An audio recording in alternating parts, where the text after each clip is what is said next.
My name is Wendy Morgan, and 12 days before my sister's wedding, my mom texted me one sentence that made me very, very calm. The sentence was this: "You're not coming to the wedding. This family doesn't want you there." Then 3 seconds later, my dad added his contribution: "You make us look low-ass just by being there." I was sitting at my desk at the time. My assistant Hannah was sitting 4 feet away. The leather binder from sister's wedding was open in front of me. 8 months of work, $26,000 of my own money. Every single vendor contract signed in my own name, with the same Mont Blanc fountain pen Vivian had given me for my 30th birthday. I read the text twice. I smiled and I texted my mother back 4 words. "So, you're choosing status over blood?" Then I picked up my office phone and made 18 calls in 40 minutes. Because here's the thing my mom forgot when she sat down to type that text. I had paid for the venue, I had paid for the florist, I had paid for the caterer, the DJ, the photographer, and the cascading wisteria she had specifically requested for the entrance arch. And what I did next in a Holiday Inn ballroom 12 days later in front of every Ashford, no one in that family could have planned for it. Welcome back to Revenge King.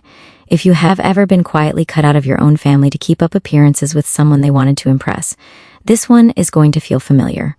Drop a comment with the word receipts if you have ever held the paperwork your family forgot you had. And please subscribe, because what happened at the Holiday Inn ballroom is something I am still telling people about a year later. I own a small event planning company called Westbrook Events. It is named after my middle name because at 20 years old, when I dropped out of Cal State Sacramento, my father told me I would never have anything to put my last name on. He said it at the kitchen table while my mother nodded along.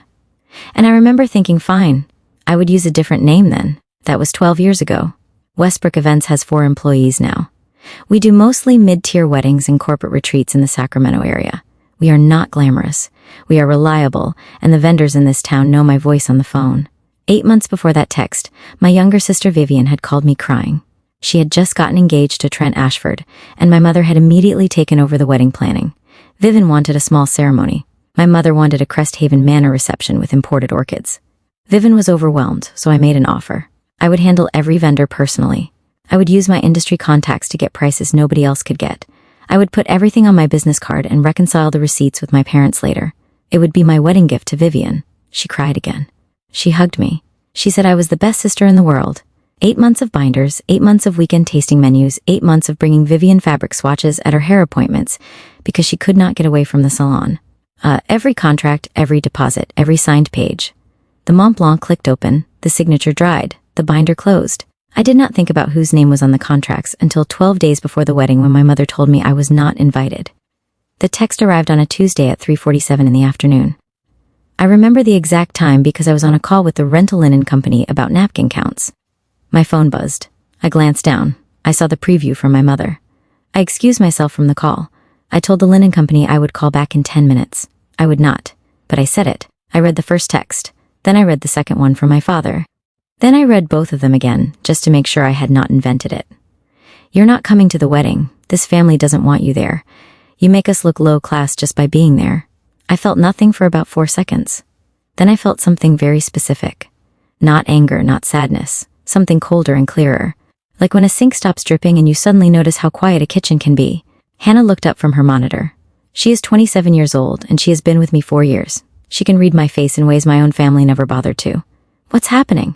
She said. I did not answer her yet. I turned my phone to her screen side and slid it across the desk. She read the messages. Then she read them again. She did not say anything. She just slowly closed her laptop. I picked the phone back up and typed 4 words. "So, you're choosing status over blood." I hit send. Then I uncapped the Mont Blanc and opened the binder. The first vendor on the list was Catelton Blooms. I dialed the number from memory. I had a wedding to dismantle. To understand why my mother typed that text, you have to understand the engagement party. 4 months earlier, the Ashfords had thrown an engagement dinner at their country club. The Ashfords are old Sacramento real estate, 4 generations of it. They are also importantly not the kind of people who tell you they are old money. They tell you about the public school their grants go to. My mother had been perma that dinner since the Drent proposed. She had a new dress. She had her pearl pin, the one she only wore for what she called important occasions. She had practiced the small wave she planned to do at the doorway. I drove myself there. I wore a navy dress I already owned. I was the only one there, and something not new. Beatrix Ashford was the first person to talk to me. She is in her early 60s, slim gray hair cut neat. She walked over while my mother was still fussing with her clutch in the entryway. "You must be Wendy," she said. "Trent has told me about your company." I said, "Yes, that was me." She asked what kind of events I did most. I told her. She asked thoughtful questions about the staffing model, about how I managed cash flow in slow seasons, about what made a good vendor relationship. She was the most interested adult I had spoken to in 5 years. I caught my mother watching us from across the room, the pearl pin flashing under the chandelier light. Her face was doing something I could not quite read. Aunt Marjorie came over and pulled my mother toward the bar. I watched my aunt cup my mother's elbow and whisper something. My mother nodded. At the end of the night, Beatrice put her hand on my arm. "You're impressive, Wendy," she said. "Vivian is lucky to have you." I drove home thinking it had gone well. I had no idea I just made my mother panic for 4 straight months. Hannah finally spoke. "Wendy," she said carefully, "are we canceling the wedding?" I looked up from the binder. "We are canceling the vendors. Whether there is a wedding is up to my mother and the Ashfords. I just won't be paying for it." She nodded slowly. "Walk me through the contracts." I flipped to the contract index. 18 vendors, Cresthaven Manor for the venue, Maison Beaumont for the catering, Catalina Blooms for the floral, Riley Bennett for the DJ, 2 photographers, the cake, the transportation, the rental linens, the dance floor, the lighting, the wisteria arch installation crew, the string quartet for the ceremony, the hair team, the makeup team, the wedding night hotel suite. Every single one had my name as the primary contract. Every single one had my business card as the payment method on file. My mother had insisted on that arrangement 8 months ago. Vendor lock-in pricing, she had called it. She did not want to think about logistics. She wanted to be a mother of the bride. I had agreed because I had thought it was a gift. I uncapped the blank and laid it on the legal pad. Hannah cleared her afternoon meetings. I drafted a checklist. Vendor name, deposit, forfeit amount, final payment, cancellation amount, method of cancellation, recovery time. The Mont Blanc made a soft click when I tightened the cap. I looked at Hannah. She looked at me. "My mom is going to call in about 40 minutes, I said. "I'd rather have the first 8 done before she does." Hannah picked up her phone. "I'll start the call queue from my line. You take the venues and catering. I'll take florals and transportation. Go." I dialed Catalina Blooms. Catalina Blooms picked up on the second ring. "Catalina, this is Wendy at Westbrook Events. I need to cancel the Morgan Ashford wedding order, the full order today." Catalina paused. "We have known each other 6 years. She runs the best floral shop in the Sacramento corridor. I have given her referrals worth probably $90,000 over our working relationship. Wendy, are you all right?" "I'm fine. I need the cancellation in writing within the hour. I understand I forfeit the $4,200 deposit. I need you to void the $7,800 final payment that autodrafts on the 5th. "Done," she said. She did not ask further. She knows this business. She knew that whatever had happened, I did not want to talk about it. The email landed in my inbox 4 minutes later. I drew a line through Catalina Blooms with the Mont Blanc. I dialed Maison Beaumont. Same conversation. 2,000 forfeited. 9,400 voided. Confirmation in 7 minutes. Line through Maison Beaumont. Riley Bennett, the DJ. He is a friend. He refunded the entire deposit because he said he was on call that night anyway and could rebook. Line through Riley Bennett, the transportation company. Voided in 3 minutes. The string quartet refunded in full at my request. The cake was the only one that hurt. It was custom. The baker had already milled the lavender for the buttercream. I asked her to keep the lavender batch and the design notes for one of my upcoming clients. She said yes. $300 forfeited, $1,800 voided. 11 lines through 11 vendors in 26 minutes. My hand, I muttered to myself while I marked off the orchid order. Low class. Yeah, low class doesn't deliver orchids on time. Low class doesn't know the cancellation clause. Hannah looked up at me. She did not laugh, but her shoulders relaxed. We had 7 vendors left. My phone started lighting up around 4:22. The first call from my mother. I ignored it. The second ignored. The third went to voicemail. I did not listen. The fourth and fifth came in back-to-back at 4:31. I turned the ringer off completely. I would not be the one losing focus. Hannah was working through the transportation rental and the lighting crew. I picked up the next contract. At 4:36, my phone lit up with a text from Vivian. "Wendy, please pick up. Mom says you're being dramatic. Please." I read the message. I put the phone face down. I did not reply.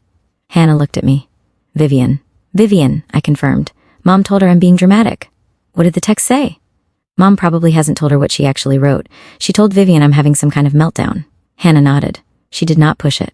She handed me the rental lines in confirmation already. I drew the line. At 4:41, my mother left a voicemail. The phone showed the duration, 2 minutes 11 seconds. I did not play it. The string of texts after that came in groups.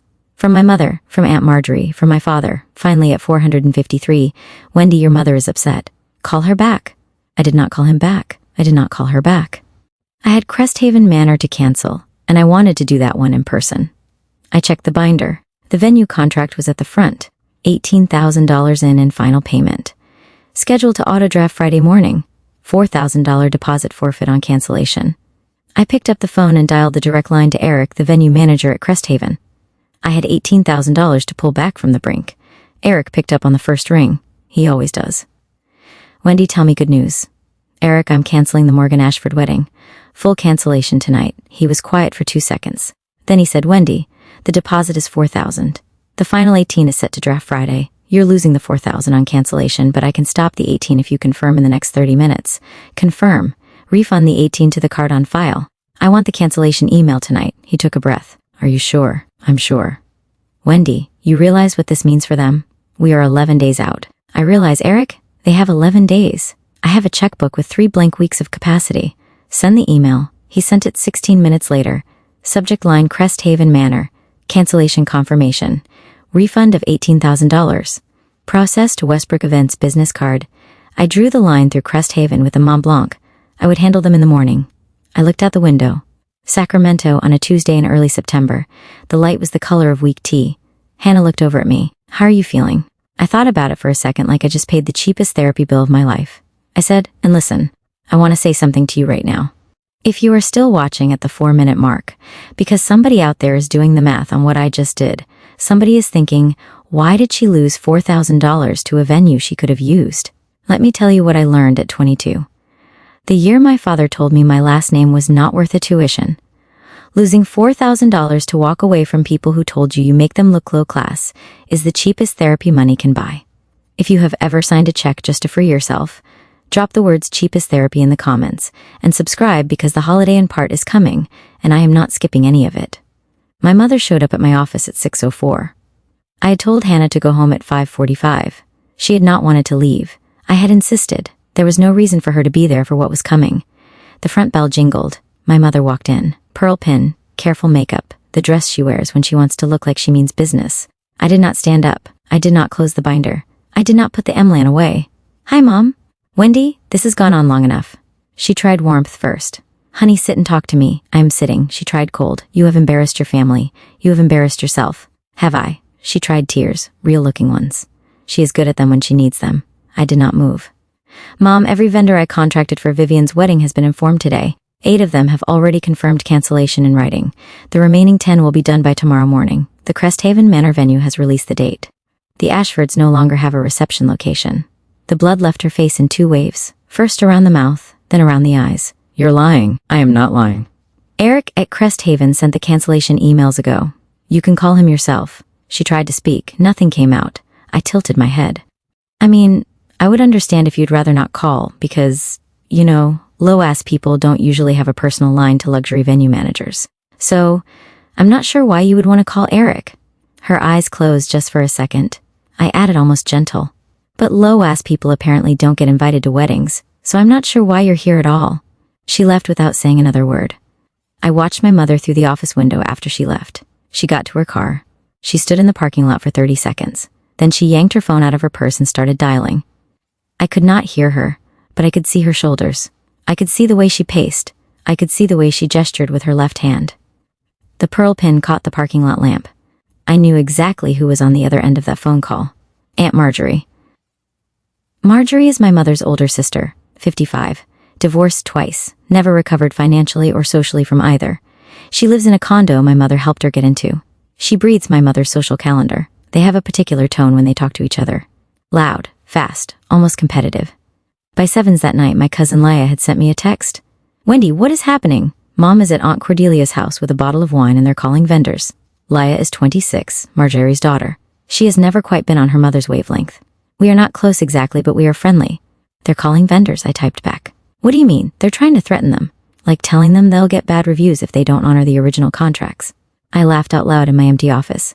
I actually laughed. Leela, the contracts are in my name, not theirs. I figured they're not having a good time over here. A pause, then added casually.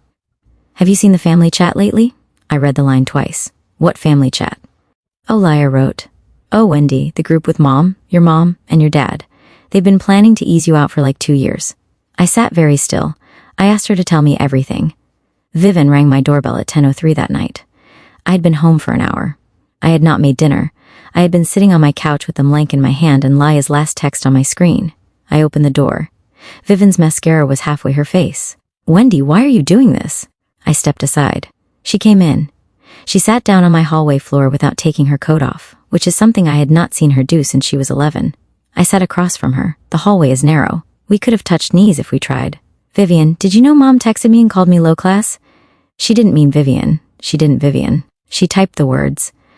Dad followed up with his own version. Both texts are on my phone right now. She looked at the floor. "Why didn't you call me?" she asked. "Vivian, you're the bride.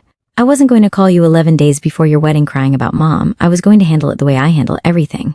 By canceling everything, by taking my name off contracts I signed because I thought I was helping you. Mom decided I wasn't family. I decided not to pay for family events anymore." She put her face in her hands. After a long minute, she looked up. "Wendy, did Mom really say I'm worth more than you?" I considered lying. I did not. "No, Vivian," she said. "You embarrass her less." She flinched. I have not seen Vivian flinch since we were kids. She got up. She wiped her face with her sleeve. She looked at me for a long second. "Wendy, I need to think. Okay, I'm not on her side. Vivian, I love you, but you need to decide if you're on mine." She left. The door clicked. I sat in the hallway for another 20 minutes. Then I went to find Vivian's laptop. Vivian had left her laptop at my apartment 2 weekends earlier. She had been working on table arrangement diagrams while I plated cheese for both of us. She had said she would come pick the laptop up after the menu meeting on Saturday. Saturday had come and gone. The laptop was on my entry table under a stack of mail. I opened it. The lock screen took her thumbprint or a passcode. She had never set a password. Her Messages app was open in the browser tab. I scrolled through the sidebar. Most threads were normal. Bridesmaid chats, Trent, the dress fitter. At the bottom of the sidebar, with the indicator showing a small red dot, was a group thread. The thread was named M&D and Marge. Mom, Dad, Marjorie. Vivian had been added to the thread for some logistics question 2 weeks ago. She had not muted it. The messages kept coming. I scrolled to the top. The thread had started in March of 2024. 2 years ago, 3 months after my 30th birthday, 3 months after Vivian gave me the Mont Blanc. The first message was from my mother. "After the wedding, we need a plan to phase Wendy out. She doesn't need to come to every holiday." The second message from Aunt Marjorie. "She's a lot, Cordelia. She means well, but it's a lot." The third from my father. "Agreed. She doesn't fit the picture. Let's see how the engagement goes." I sit down at my kitchen counter. I scrolled September 2024. Marjorie says Beatrice asked about Wendy's business at the engagement party. "We need to redirect those conversations. She's not their kind." December 2024. Beatrice mentioned Wendy looked capable at the Christmas house. "I am losing my mind." February 2025 plan. After rehearsal dinner, Wendy stays home with a work emergency. Vivian agrees. August 2025. Last week, 8 days before my mother sent the text. "We need to handle the wedding invitation directly with Wendy. She has to think she chose to step back." I uncapped them en blanc. I opened a fresh legal pad. I started writing down the dates. I searched the thread for the phrase low class. The first hit was from Aunt Marjorie 11 months ago about a Christmas dress I had worn. The second was from my mother 6 months ago about my hair. The third was the one from this Tuesday. I screenshotted every single message. I did not cry. I just kept writing. I could have confronted my mother that night. I did not. I sent the screenshots to Iris Peterson, my college roommate, who is a paralegal in a divorce firm and who has watched me handle worse moments than this from a distance. Her reply came at 12:41 in the morning. "Wendy, these are receipts." "I know, don't blast them. Not tonight, I wasn't going to. They'll do something stupid first. They always do. Wait for it." I'm waiting. A pause. Then she sent, "And don't tell Vivian what you saw on the laptop." Yet, I did not tell Vivian. I closed the laptop. I placed it back under the stack of mail. I sent Vivian a text that said only, "Thanks for stopping by. I love you. Talk tomorrow." She did not reply. I made tea. I sat on my couch. I considered my options. I could send screenshots to my mother and watch her implode. That would feel good for an hour. Then it would be over. I could send the screenshots to Beatrice Ashford. That would be more useful. But it would also feel like I was using Beatrice. I did not want to do that. Or I could wait. I decided to wait. Whatever happened next, my mother was going to do it to herself. She always did. I went to bed at 2 in the morning and slept for 9 hours. I had not slept that well in a year. My mother called Beatrice Ashford on Wednesday morning. I know this because Leela texted me at noon. "Wendy, Mom is here. Aunt Cordelia called Beatrice last night to explain that you are having a breakdown and ruining the wedding for spite." Oh boy. I typed back Wendy. Beatrix's response was, "I would like to speak with Wendy directly." I stared at the message, then I laughed, then I made coffee. If you have been watching for a while now, and you have ever sat in a kitchen watching a parent rewrite reality in front of you in real time, drop the word rewrite in the comments below. Because here's what is about to happen. My mother is about to find out that Beatrix Ashford did not get to be Beatrix Ashford by listening to whispers in country club hallways. Beatrice asks, and then she asks again, and then she looks at the paperwork. Beatrix's secretary called me at 4:14 that afternoon. I had been expecting the call. She was warm, pleasant, direct. Miss Morgan, Mrs. Ashford would like to invite you to her home for tea on Friday afternoon at 3 if you are available. I am available. Mrs. Ashford asks that you bring any documents related to the wedding planning. She mentioned vendor contracts, receipts, whatever you have. I will bring the binder. Thank you, Miss Morgan. We look forward to seeing you Friday. I hung up. I packed the binder. I made copies of everything in it. I made a separate manila folder of the printed group chat screenshots. I put it all together with my bomb blank clip to the cover. I had 3 days to get my thoughts in order. I knew exactly what I was bringing. Friday afternoon, 2:57. The Ashford home was in an old Sacramento neighborhood I had only driven through. The street was lined with valley oaks. The houses were set back behind low picket fences. Beatrix's house was a craftsman with a green door and a porch swing. There was no gate. There was no doorman. There was Beatrix in a beige cardigan holding the screen door open. Wendy, come in. The tea is hot. The interior was tasteful in a way that is hard to describe if you've not seen it. Old rugs not new. A bookcase that went floor to ceiling. A piano that was clearly used. No gilt, no statement art.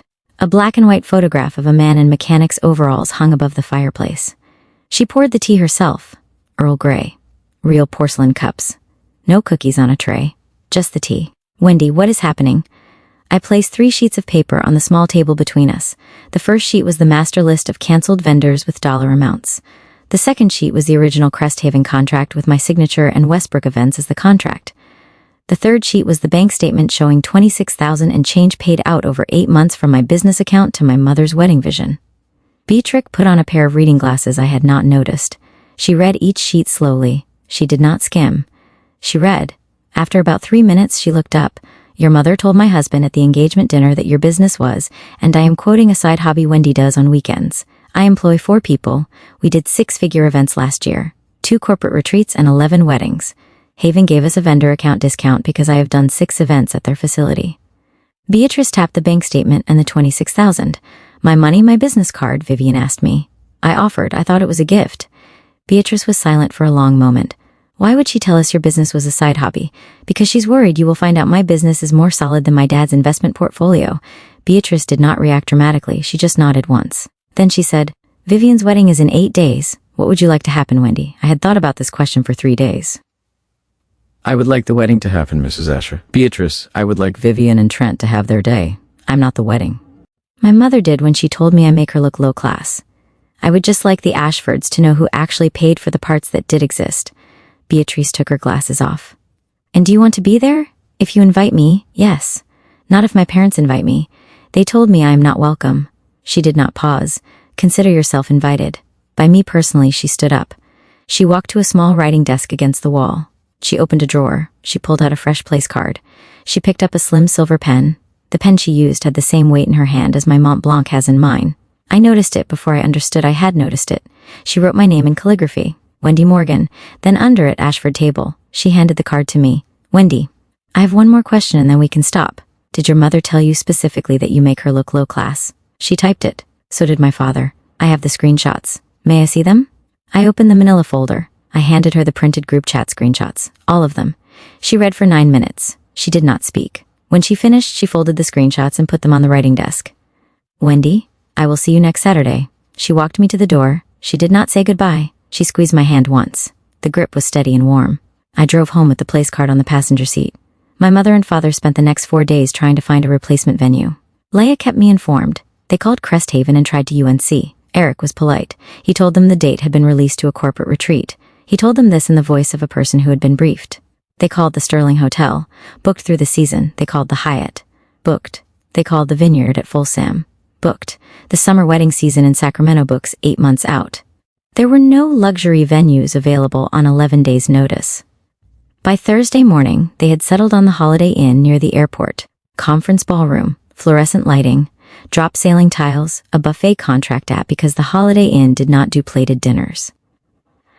My mother sent an email to the extended family explaining the venue change. The reason she gave was, and I am quoting, due to Aunt Marjorie's hearing aid technician being closer to the airport, sent me a screenshot of the email with a single laughing, crying emoji. The new caterer was a panic booking. The original membage was a buffet of teriyaki chicken, mashed potatoes, and a vegetarian pasta. My mother and father paid $14,000 for that buffet because the Holiday Inn knew they were 11 days out. The new florist was a wholesale grocery store order. White roses and baby's breath in plastic vases, about $300 total. The wedding cake was from the Costco bakery. My mother told everyone it was a stylistic choice. A return to simplicity, she said. My father told the country club that there was a venue construction issue at Crest Haven. Nobody at the country club believed him. I did not contact anyone in my family for the rest of the week. I bought a navy dress I already owned out of my closet, and I hung it where I could see it. Vivian came to my office Friday afternoon, 3 days before the wedding. She wore no makeup. Her hair was in a loose bun. She had not slept much. Wendy, Mom said you went behind her back to Beatrice. I closed the binder. Beatrice invited me to tea at her home. Vivian sat down across from my desk. She did not take off her coat. Mom is saying you're trying to ruin the wedding, Vivian. I'm coming to the wedding. She looked up sharply. You're coming? Beatrice invited me personally. She wrote out a place card. I'm sitting at the Ashford table. Vivian's face moved through 3 emotions in a row. Surprised eyes, then relief, then a complicated kind of fear. Mom is going to lose it. Mom has been losing it since the engagement party. Vivian, you just didn't see it.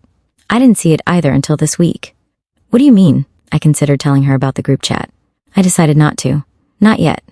Not before the wedding. I mean that Mom has been calibrating for the Ashfords for 2 years, and I was the part of the picture she couldn't figure out how to crop. Vivian's eyes filled. She did not cry. She just held them open until they cleared. She pointed at the blank on my desk. Can I have it back? I looked at her. I looked at the pen. It was a gift, Vivian, from you to me for my 30th. It's mine. She nodded. She did not push.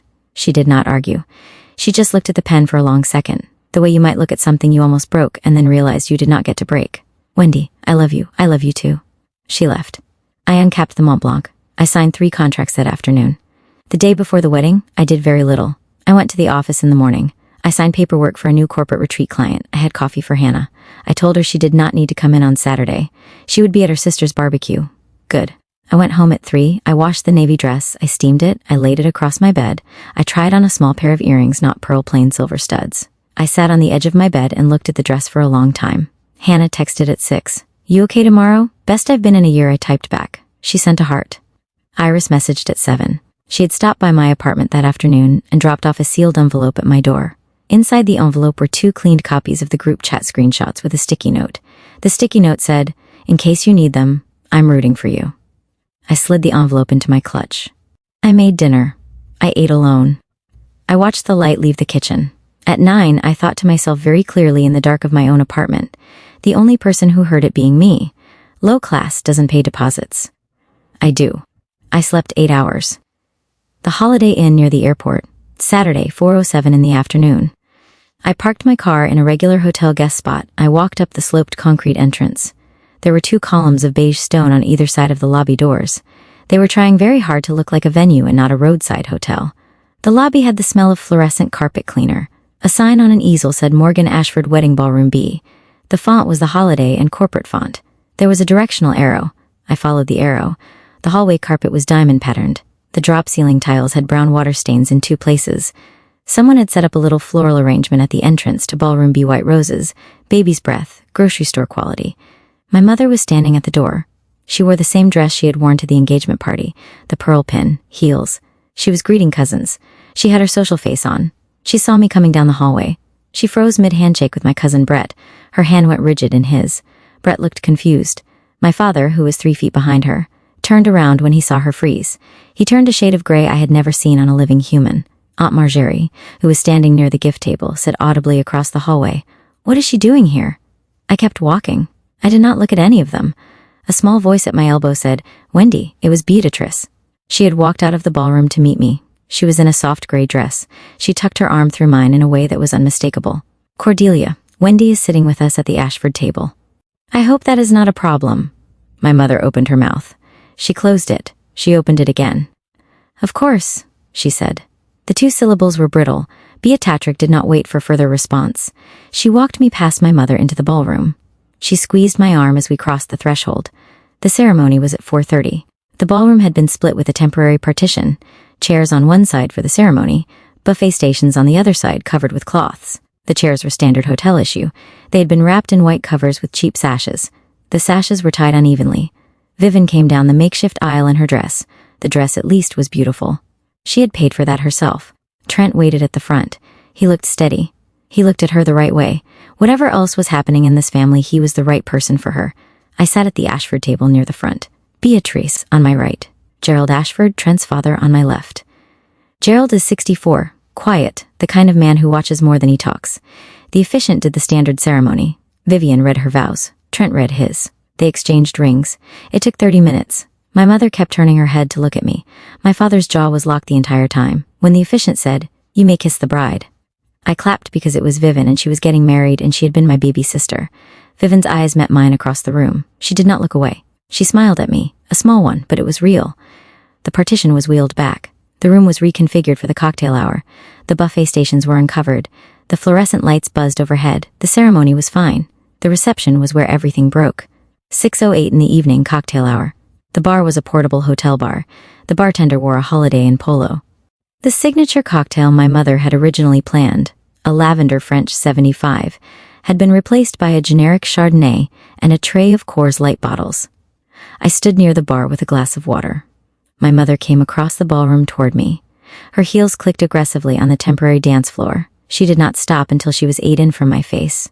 "How dare you?" she hissed. I did not step back. I did not lower my voice. I did not raise it either. "Mom, you're at a wedding. Be quiet. You ruined this," she said louder now. People 3 tables over were starting to look. "Mom, I asked you to be quiet once. Look at this place," she hissed. "Look at what you did. Look at what your jealousy has cost this family." A voice behind her said very calmly, "Cordelia." Beatrice had crossed the room. Gerald was with her. Trent was a step behind. Vivian was at Trent's elbow. "Cordelia, would you mind joining me for a moment? There is something I would like to clarify in front of the family." My mother turned. She tried to smile. The smile did not land. "Beatrice, we don't need to make a scene." "I agree," Beatrice said pleasantly. "Which is why I would like to clarify this at the family circle. The toasts are scheduled in 10 minutes anyway. We can take care of it now." She did not wait for my mother to agree. She gently turned and walked toward the center of the ballroom. Gerald followed. Trent followed. My mother had no choice. She followed too. I followed last. The center of the ballroom had been cleared for the toast. A small podium had been set up. A microphone was on a stand. Beatrice ignored both. She walked into the center of the cleared space. She turned. She faced the family circle. 22 family members had wandered closer when they saw the movement. Some were holding drinks. Some had set them down. Aunt Marjorie was at the edge. Her face had gone strange. Gerald Ashford tapped his glass once with a butter knife. Just once. The room went quiet. "Family," Beatrix said. Her voice was not loud. It carried because the room was waiting for it. "My husband and I have been spending time getting to know your family these past months. I want to clarify something that has been confusing us." My mother's smile was at full tension. The pearl pin glinted under fluorescent light. "We were told," Beatrice continued, "that Vivian's older sister Wendy is, and I am quoting Cordelia, a side hobby event coordinator who didn't contribute much to the wedding planning." "Well," my mother began, "you see, I am going to clarify," Beatrix said not unkindly. She produced a manila envelope from a small handbag I had not noticed her carrying. "These are the original vendor invoices for the wedding that was planned at Cresthaven Manor, the wedding that was canceled 12 days ago." She did not open the envelope yet. She held it in 2 hands. She let the family circle look at it. "Cordelia, before I open this, would you like to clarify anything you said to my husband at the engagement dinner about Wendy's role in the planning?" My mother's throat moved. It was a small side thing. She helped with a small side thing. Beatrice looked at her for a long beat. "All right," she said. She opened the envelope. I had not yet said a word. I did not need to. Beatrice opened the envelope. She read from the first page. "These are vendor invoices for the original Cresthaven wedding. Florist Catalina Blooms, $7,800. $7,400. Catering Maison Beaumont, $9,000. Photography, 2 photography, 2 fotation. Photography, 2 fotation, the Wisteria Arch Installation Crew. Prepaid deposits totaling Westbrook Events Limited. Account holder, Wendy Morgan, President." She let the family circle absorb that for 1 full second. "Wendy Morgan paid for your daughter's wedding." Beatrix said out of her own business account.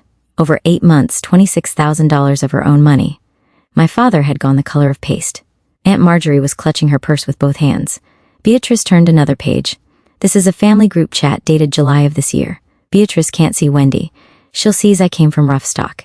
End quote. My mother made a small sound. Not a word, a sound. There are 47 similar messages. Beatrix said going back from Cordelia, Richard planning to phase Wendy out gradually after the wedding silence. Beatrice folded the page. Cordelia, she said, I want to be clear. I came from a Sacramento foreclosure in 1978. My father was a mechanic. I built this family's real estate company with my husband from a single duplex. I have no patience for class theater. I never have, and I cannot abide it being performed for my benefit at the expense of someone's daughter. She turned to the rest of the family circle. Wendy Morgan paid for your daughter's wedding, she repeated, and you told her she makes you look low class. The phrase landed. The phrase landed like nothing I have ever heard land in a room. Aunt Marjorie sat down on a banquet chair, as though her knees had given out. My father did not move, did not speak, did not breathe. I still had not said a word. My mother tried. She tried the way drowning people try. Wendy offered, she said. The words came out at high pitch. She offered $26,000 because she's a generous person. Beatrice said, You told her she's an embarrassment. Those are different transactions, dear. Beatrice, you don't understand. There was history. I understand history. Fine. I understand it from a chat thread you wrote in. I read all of it last night. I had it printed twice. My mother turned to my father. She turned the way a person turns to a husband for cover. For backup, my father was a stockbroker. He calculated for 30 years for a living. He calculated for 2 seconds. He said nothing. He did not look at her. He did not look at me. He looked at the floor. That was when something in my mother broke. Not the lying, not the exposure, the not being defended. She turned back to Beatrice. Her voice was small. It wasn't supposed to be public. None of it was supposed to be public, Cordelia. That's how it works. People say one thing in a chat thread and another at a country club, and they think no one will hold both pages in their hand at the same time. I am holding both pages. Vivian stepped forward. Mom, she said, her voice was breaking. Vivian, you don't understand. Mom, you told me Wendy didn't want to come. You told me she was sick. You told me last week she was choosing to step back. Vivian, Mom, I understand. Fine. Vivian crossed the open floor. She walked all the way to me. She stood beside me. She did not take my hand. She just stood beside me. It was enough. I spoke once at my sister's wedding. It was not a toast. It was 3 sentences. I looked at my mother. Her makeup was sliding in a way that was new to me. Her pearl pin was crooked at the collar. I said, Mom, you told me I make this family look low class. My voice was very level. It was, I realize now, the calmest my voice has ever been in a public space. You spent 2 years strategizing how to make me feel like I chose to leave. I didn't choose. I just stopped paying for people who wouldn't say my name. I did not raise my voice. I did not pause for effect. I did not perform. I turned to Vivian. Vivian, be happy. Trent is a good person. I leaned in and kissed my sister on the side of her head. The way I used to when she was 11. The way I had not done in 7 years. Then I walked toward the door. Beatrix's hand brushed mine as I passed her at the edge of the family circle. Drive safely, Wendy, she said softly. I walked across the diamond-patterned hallway carpet. I walked past the cousins frozen at the gift table. I walked past my father, who finally looked up at me as I went by, and whose face had no expression on it, and I did not stop. I walked out the lobby doors. I walked across the sloped concrete entrance. I walked to my car. I got in. I sat there for 40 seconds. I started the engine. I drove home in evening light. Sacramento at 6:45 in September.